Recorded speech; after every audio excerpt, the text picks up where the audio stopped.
Bismillahirrahmanirrahim. Assalamu alaikum students. How are you all? I hope all will be good. I am your physics instructor Afaq Ashraf. बच्चों, हम लोगों ने chapter number 8 start किया हुआ है जिसमें हम लोग फिजिकल ऑप्टिक्स और ग्रेविटेशनल वेव्स के बारे में पढ़ने वाले हैं। अभी तक तो हमारा जो फिजिकल ऑप्टिक्स वाला पार्ट है वो स्टार्ट है, जिसमें आज का जो हमारा लेक्चर है वो ब्रेविस्टर लॉ पर भी है और साथ में हम लोग देखेंगे पोलराइजेशन बाय रिफ्लेक्शन किस तरह से वकूफ पजीर होती है। अभी तक आप लोगों ने हमारे चैनल को सब्सक्राइब नहीं किया तो इसको लाजमी सब्सक्राइब कर दें, लाइक कमेंट और शेयर करना मत भूलिएगा ताकि इस चैनल की जितनी भी एजुकेशनल वीडियोस है वो आप तक पहले पहुंची जा सके। हमारे चैनल के ऊपर न्यू सिलेबस की वीडियोस अपलोड की जा रही हैं। आप लोगों के काफी ज्यादा सपोर्ट की जरूरत है, लिहाजा आप लोग हमें सपोर्ट करें और ये वीडियो जितनी भी एजुकेशनल है वो अपने दोस्तों तक पहुंचाए ताकि कोई अपनी जरूरियात के वक्त अपनी इंफॉर्मेशन को कंप्लीट कर सके। तो चलें आज के लेक्चर को स्टार्ट करते हैं। बच्चे, हम इन लोगों ने अभी तक पोलराइजेशन और उसकी टाइप्स के बारे में पढ़ा हुआ है, जिसमें हम लोगों ने डिस्कस किया था कि पोलराइज लाइट या पोलराइजेशन एक ऐसा फिनोमिना होता है जिसमें डिसऑर्डरली मैनर के तौर पर जो रैंडमली ऑब्जर्व और जो मैनर के हिसाब से आउटवर्ड डायरेक्शन में रेज होती हैं उनको एक डायरेक्शन देना पोलराइजेशन कहलाता है। यहाँ पर हम लोगों ने रिफ्लेक्शन के बारे में पढ़ना है।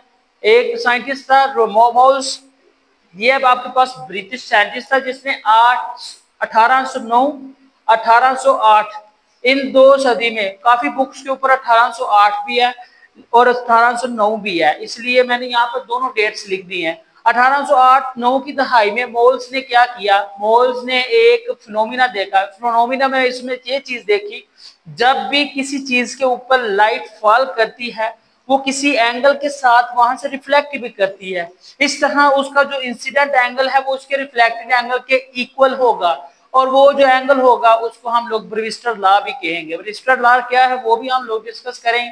फिलहाल हम लोग देखते हैं रिफ्लेक्शन के बारे से क्या है।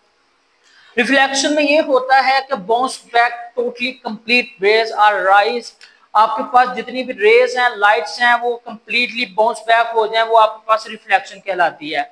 इसने क्या कहा था, इसने कहा था Malus discover that polarised light is obtained when ordinary light is reflected मतलब completely bounce back to the original by plane sheet of the glass. उसने कहा था लेट्स सपोज दैट आपके पास एक प्लेन शीट है, प्लेन शीट के ऊपर जब लाइट फॉल की है, इस तरह से क्या लेंगे, प्लेन शीट इस तरह से लाइट फॉल की है तो वो कुछ एंगल के साथ रिफ्लेक्ट हुई है, ये उसका नॉर्मल एंगल, यहाँ पे कुछ रेज रिफ्लेक्ट हो गई, कुछ रेज रिफ्रैक्ट हो गई है। रिफ्लेक्ट का होना मतलब कंप्लीटली बाउंस बैक हो जाना, रिफ्रैक्ट का होना कुछ रेज रिफ्लेक्ट होती हैं पार्शियली कह लें और बाकी की क्या हो जाएंगी, रैंडमली डाइवर्ज हो जाएंगी, वो रिफ्लेक्शन वाले कवानीन को अमल में नहीं लाएगी। If the reflected light is viewed through the polarize, Polaroid मैंने आप लोगों को बताया था क्या है। पोलराइड एक ऐसा पीस ऑफ मटेरियल है या आप लोग कह लें फिल्टर है जो अनपोलराइज्ड लाइट को पोलराइज्ड लाइट में कन्वर्ट करती है, यानी उसको रैंडमली जो वो डाइवर्ज है या एक जगह से दूसरी जगह फैली हुई है। जैसे मैंने सूरज की लाइट का बताया था, फिर बल्ब की रोशनी जो कि रैंडमली क्या करती है, डाइवर्ज हो जाती है, पूरे रूम में फैल जाती है। जब उसको किसी फिल्टर में से या फिल्टर पेपर में से गुजारेंगे तो वो क्या हो जाएगी, एक सिंगल डायरेक्शन की तरफ मूव ऑन करेगी और वो आपकी कहलाएगी पोलराइजेशन। पोलराइड आपके पास वो एक समझ लेंगे फिल्टर पेपर है which is slowly rotate about the line of vision, देखने वाले विजन को रोटेट कर देगा, बड़ा आसानी से आपको महसूस तक नहीं होगा। Practically light is extinguished at the one position of the Polaroid, the most suitable angle for the incidence of the light is 57 Celsius. 57 Celsius ये हम लोग आगे ब्रेविस्टर लॉ में कंप्लीटली समझेंगे कि कहां पर किस जगह के ऊपर लाइट फॉल कर रही है, वहां पर एंगल 57 सेल्सियस का बना रही है, मतलब most suitable angle that will be consider as a polarised, और पोलराइज्ड लाइट के लिए ये सबसे इंपॉर्टेंट और सबसे अहम चीज समझी जाती है और ये एंगल ही आपका एमसीक्यूज भी हो सकता है। इसको आप लोगों ने ज़हन में रखना, 57 Celsius the most suitable angle that polarise the light.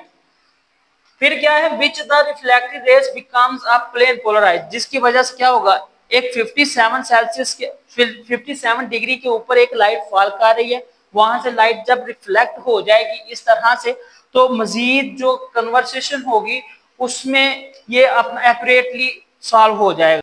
तो बच्चे इस तरह से वो 57 डिग्री के ऊपर बड़ा ही सूटेबली, अगर वहां पर सरफेस ग्लास की है तो वो इस एंगल के ऊपर रिफ्लेक्ट हो जाएगा, अगर वहां पर सरफेस किसी और चीज की है तो वो पार्शियली रिफ्लेक्ट होगा और पार्शियली रिफ्रैक्ट होगा। तो इस पैटर्न से हमें क्या मिलता है, हमें दो रिजल्ट मिलते हैं। A light waves vibrating in more than one direction, एक लाइट वेव जो एक से ज्यादा डायरेक्शन में मूव करे, फॉर एग्जांपल ये बल्ब की लाइट है, ये इसकी जो प्रोपगेशन है ये कुछ इस तरह से फैल जाती है पूरे रूम में, लेकिन अगर इसके रास्ते में हम लोग क्या करें, फॉर एग्जांपल ये लाइट सोर्स जा रही है पूरी डायरेक्शन में, क्या कर रही है, ये आपके पास फैल रही है, अगर रास्ते में हम लोग कोई फिल्टर पेपर रखता है जिसको हम लोग पोलराइड कहेंगे या पोलराइज कहेंगे, तो यहाँ पर फिर जो इसकी हमने जिस इंफॉर्मेशन या जिस हिसाब से यहाँ पर फिल्टर पेपर रखना है, अगर तो वो वर्टिकल प्लेन पोलराइज है तो वो वर्टिकल प्लेन पोलराइज की मदद से फ्लो करेगा, यहाँ पर उसको पोलराइज कर देगा या उसको हॉरिजॉन्टली प्लेस कर देगा। अच्छा तो बच्चों मोस्ट इंपोर्टेंट टॉपिक जो कि ज्यादातर बड़ी क्लासेस में आता था बीएस लेवल पे, वो आप लोगों की न्यू बुक सिलेबस में भी आ गया हुआ है। इसको कहते हैं हम लोग ब्रेविस्टर लॉ। ब्रेविस्टर लॉ क्या है वो भी हम लोग चेक करते हैं, पीछे वाले लॉ की अक्कासी क्या है वो भी हम लोग देखते हैं, दोनों को कंपेयर करके पढ़ेंगे ताकि समझे और आप लोग उसको एक्सप्लेन करने के काबिल हो सकें। सारी चीजों को गौर कर दें, यहां पर आ जाए अपनी डायग्राम के ऊपर। लेट्स सपोज दैट ये आपके पास एक सरफेस है, क्या है, ये जो आपके पास एक्स एक्सिस के अलॉन्ग एक डायग्राम बनाई हुई है, हॉरिजॉन्टल लाइन नजर आ रही है, आपके पास एक सरफेस है, यहां पर इंसिडेंट रे के जो पार्टिकल्स है वो यहां पर आकर टकराएंगे। फर्ज करें जो हमारे पास इंसिडेंट रे का पार्टिकल है वो ए है, ए से जब रे बी की सरफेस के ऊपर आकर टकराएगी देन वहां पर दो तरह के फिनोमिना होंगे। एक फिनोमिना बिल्कुल टोटली रिफ्लेक्शन का होगा जिसको हम लोग पोलराइज रिफ्लेक्टेड लाइट कहेंगे, क्या कहेंगे, पोलराइज रिफ्लेक्टेड लाइट हम लोग करते हैं। दूसरे नंबर पर है इसका downward angle, that's will be considered or known as partially polarised light यानी कि रिफ्रैक्टेड। ठीक है, ये जो फर्स्ट मीडियम है ना, फर्स्ट मीडियम ये जो आपके पास एन नजर आ रहा है ये आपके पास रिफ्रैक्टिव इंडेक्स है, यानी कि मीडियम 1 का जो रिफ्रैक्टिव इंडेक्स वो n1 है और मीडियम 2 का जो रिफ्रैक्टिव इंडेक्स है वो बच्चे n2 है। अब देखें जब हमने कोई ऑर्डिनरी लाइट मतलब जिसकी डायरेक्शन कोई मखसूस नहीं है, ऑर्डिनरी लाइट को किसी सरफेस के ऊपर मतलब ग्लास सरफेस के ऊपर हम लोग फर्ज करें, अगर हम लोग ग्लास सरफेस के ऊपर उसको फॉल करवा रहे हैं जिस तरह हमने पिछली कोटेशन में पढ़ा, पिछले क्वेश्चन में पढ़ा, तो यहाँ पर आके वो क्या करेगी, टोटली तौर पर रिफ्लेक्ट करेगी। यहाँ पर जो इसका एंगल होगा वो बच्चे 57 सेल्सियस या 57 डिग्री का होगा। ये था पिछले क्वेश्चन का आंसर। दूसरे नंबर पर क्या है, अगर वहां पर सरफेस दो तरह की है, ट्रांसपेरेंट लफ्ज यूज किया गया यहाँ पर, तो आपके पास एक रे यानी ए बी की रे ट्रांसपेरेंट दो ट्रांसपेरेंट लेयर के ऊपर आकर टकराती है या उसके ऊपर फॉल करती है, तो वहां पर दो तरह की रेज आपस में इंटरकनेक्शन या फिर आप कहेंगे कि वहां से रिफ्लेक्ट हो जाएगी या रिफ्रैक्ट हो जाएगी। रिफ्लेक्ट का मतलब कंप्लीटली बाउंस बैक और रिफ्रैक्ट का मतलब पार्शियली रिफ्लेक्ट और पार्शियली डाइवर्ज। डेफिनेशन के तौर पर देखते हैं, eight particular angle of incidence, एक खास किस्म का एंगल जिसको हम लोगों ने एंगल ऑफ इंसिडेंस कहा है, जब हम उसको किसी सरफेस के ऊपर जैसे ए को बी के ऊपर फॉल करवाते हैं, reflected by is completely linearly polarized when angle between the reflected ray and refracted ray is 90। वो कहां पर है ये देखें, कहता है अगर ए रे को जो अनपोलराइज है, ये आपके पास अनपोलराइज है, ठीक है, इसको हम लोग ए बी की सरफेस के ऊपर फॉल करवाते हैं, तो फॉल करवाने के बाद क्या होता है, जो लिनियरली पोलराइज्ड होगी वो 90 के एंगल के ऊपर क्या करेगी, रिफ्लेक्ट हो जाएगी। मतलब ये आपके पास जो रे है ये आपके पास 90 के एंगल पर रिफ्लेक्ट हो गई है, इसका दोनों का, यानी जो रिफ्रैक्टेड है और रिफ्लेक्टेड है, रिफ्लेक्टेड और रिफ्रैक्टेड इन दोनों के दरमियान जो एंगल बनेगा वो 90 का बनेगा। और ये जो आपके पास एंगल ऑफ इंसिडेंस होगा, इसको यहाँ तो हम लोग पोलराइजिंग एंगल कहेंगे, जहां पर वो पोलराइज हो रही है। अनपोलराइज से जब पोलराइज वाले मीडियम पर फॉल करवाइए तो उसका कुछ हिस्सा पोलराइज हो गया और कुछ हिस्सा नहीं हुआ, वो रिफ्रैक्टेड, और जो कंप्लीटली पोलराइज हुई है वो आपका रिफ्लेक्टेड वाला पॉइंट कहलाएगा। और इस सारे चीज को, सारे इंसिडेंस एंगल को हम लोग ब्रेविस्टर एंगल कहेंगे। क्या कहेंगे? ब्रेविस्टर एंगल कहेंगे। समझ आ गई है? अब हम लोग इसका प्रोसीजर चेक करते हैं। इसका प्रोसीजर क्या है? देखें, आपके पास जो सरफेस थी वो क्या थी? आपके पास ए बी एक सरफेस थी, ठीक है, और इसको हम लोगों ने बी के ऊपर फॉल करवाया। जरा गौर से सुनिएगा, ए बी हमारे पास रिफ्लेक्टेड रे थी और इसको हम लोगों ने बी के ऊपर फॉल करवाया, जिसकी वजह से वो वहां से, ये आपके पास रिफ्रैक्टेड सतह है, रिफ्रैक्टेड सरफेस है। तो क्या होगा, इसका एक हिस्सा जब हम लोग करेंगे तो ये देखें, बी से लेकर सी तक जो होगा इसका एक हिस्सा पोलराइज हो जाएगा, जिसको हम लोग रिफ्लेक्टेड रे कहेंगे। यहां से लेकर बी से लेकर सी तक का जो पोलराइज होने वाला रे, इसका हिस्सा है, ये आपके पास रिफ्लेक्टेड का हिस्सा है। और बी से लेकर डी तक का जो हिस्सा है, ये इसका रिफ्रैक्टेड का हिस्सा है। पोलराइज तो हुई है लेकिन मुकम्मल तौर पर पोलराइज नहीं हुई, ये जस्ट आपके पास थोड़े हिस्से के लिए पोलराइज हुई है। That's why it is known as the refracted ray. और जो आपके पास यहाँ पर एंगल बनेगा, इसका इंसिडेंट एंगल बनेगा, उसको हम लोग ब्रेविस्टर एंगल कहेंगे, जिसको हम लोग यहाँ पर थीटा बी से जाहिर कर रहे हैं। किससे जाहिर कर रहे हैं? थीटा बी से जाहिर कर रहे हैं। प्यारे बच्चों, ये आपके पास ब्रेविस्टर एंगल कहलाएगा, थीटा बी। ठीक है, ये पॉइंट्स मैंने आप लोगों के लिए लिख ली है ताकि आपको समझ आ सके। The angle of incidence is called the Brewster angle when reflected is completely linear polarised. यानी बी से लेकर सी तक का जो फासला है, कहां से लेकर कहां तक है? देखें, बी से लेकर सी तक जो फासला है वो कंप्लीटली लीनियरली पोलराइज हो गया, वो बिल्कुल रिफ्लेक्ट हो गया, तो वो आपके पास सिंगल रे यानी एक मखसूस डायरेक्शन बन जाएगी। और इस वजह से हम लोग कहेंगे कि वो आपके पास क्या है? ब्रेविस्टर एंगल को शो कर रहे हैं। अब बच्चे हम लोग प्रूफ करेंगे कि ब्रेविस्टर एंगल किस तरह से इंसिडेंट एंगल के इक्वल होता है। ये बड़ा इंपॉर्टेंट क्वेश्चन है और इसके मतलब में मैथमेटिकल इक्वेशन भी हम लोग यहाँ पर देखेंगे। आपकी बुक के ऊपर जिस तरह से भी है, मैंने उसको थोड़ा सा सिंपल करके, ताकि आप लोगों को स्टेप बाय स्टेप उसकी अंडरस्टैंडिंग हो सके। सपोज करें एक अनपोलराइज लाइट, वही प्रूफ है जो हम लोगों ने डायग्राम में पढ़ लिया कि एक अनपोलराइज लाइट को हम लोगों ने बी सरफेस के ऊपर फॉल करवाया। वहां पर अगर वो ग्लास सरफेस है तो वो 57 सेल्सियस के ऊपर मुकम्मल तौर पर क्या करेगा?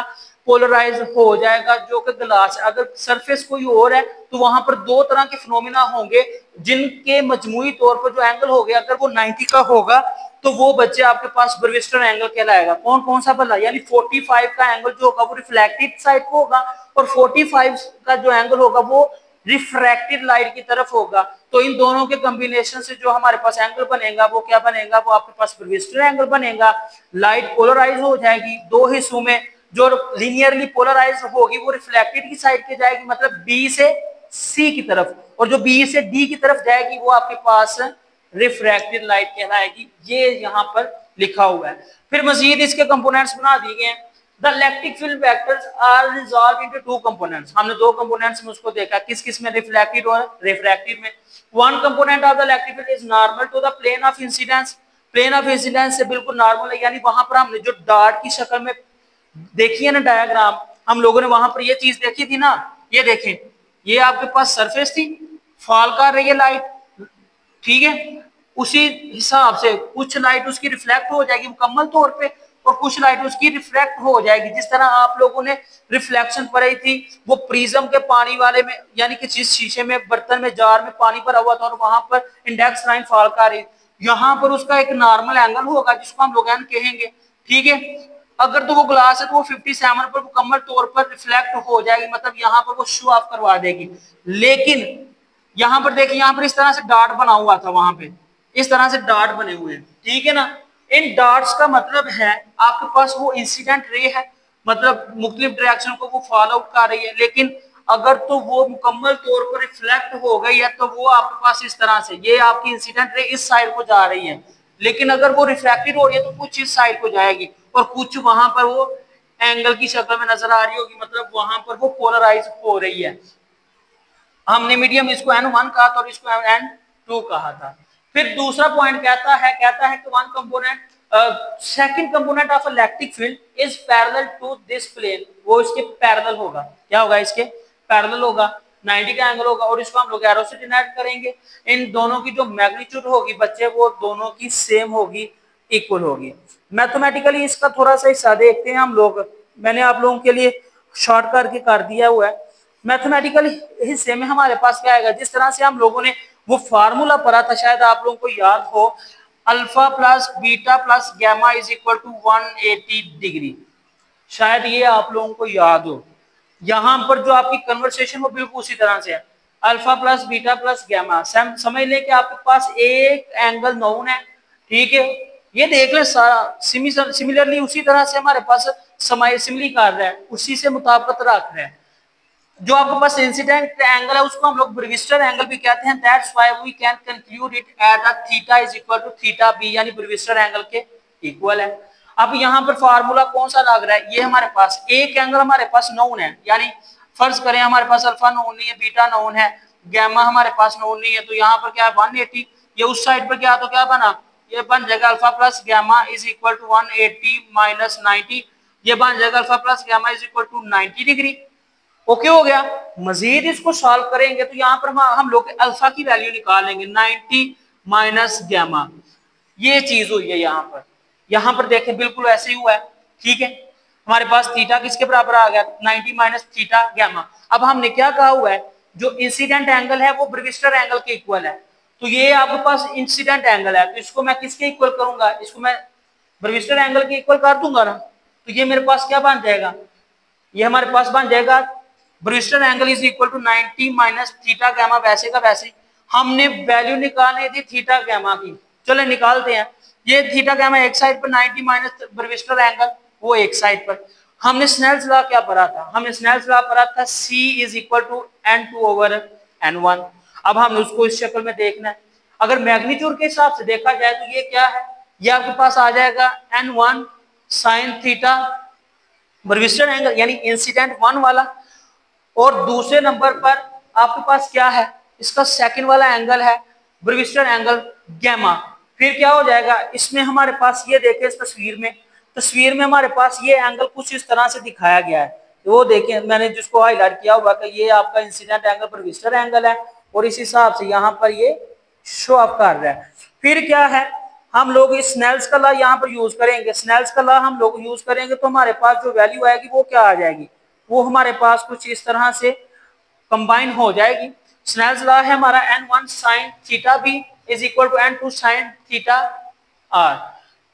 साइन थीटा आर की वैल्यू क्या है हमारे पास 90 माइनस थीटा बी, यहाँ पर 90 माइनस थीटा बी। अब आपको यहाँ पर एक इंजीनियरिंग फार्मूला याद आ रहा होगा जो आप लोगों ने 10th क्लास मैथ में पढ़ा था, वो क्या था, sine into alpha plus beta is equal to sine alpha cos beta, ठीक है, इस तरह से।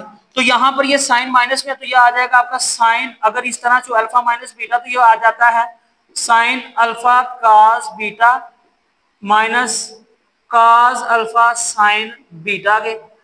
प्यारे बच्चों ये आपके पास इस तरह से लिखा जाएगा, मैंने भी बिल्कुल इसी शक्ल में लिख दिया। ये देखें अल्फा की जगह 90 है, मैंने क्या लिखा sine 90 sine alpha cos beta लिखना है, तो कॉस बीटा मतलब cos Brewster angle minus cos 90।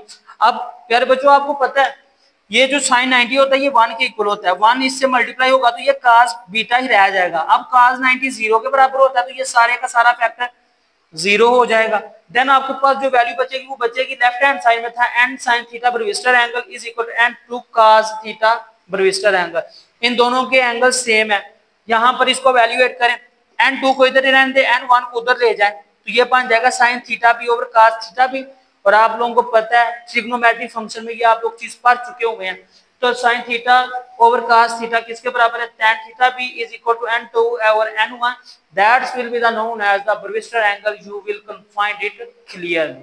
तो ये था बच्चे आज का आप लोगों का लेक्चर, जिसमें आप लोगों ने सीखा कि किस तरह से रोशनी यानी पोलराइजेशन होती है रिफ्लेक्शन से, और उसमें मखसूस एंगल पोलराइज यानी विजिस्टर एंगल, इंसिडेंट एंगल हम लोग स्टडी कर चुके हुए हैं। आई होप आप लोगों को अंडरस्टैंडिंग होगी। अभी तक आप लोगों ने हमारे चैनल को सब्सक्राइब नहीं किया तो इसको लाजमी सब्सक्राइब कीजिएगा, लाइक कमेंट और शेयर करना मत भूलिएगा ताकि इस चैनल की जितनी भी एजुकेशनल वीडियोस हैं वो आप तक पहले पहुंची जा सके।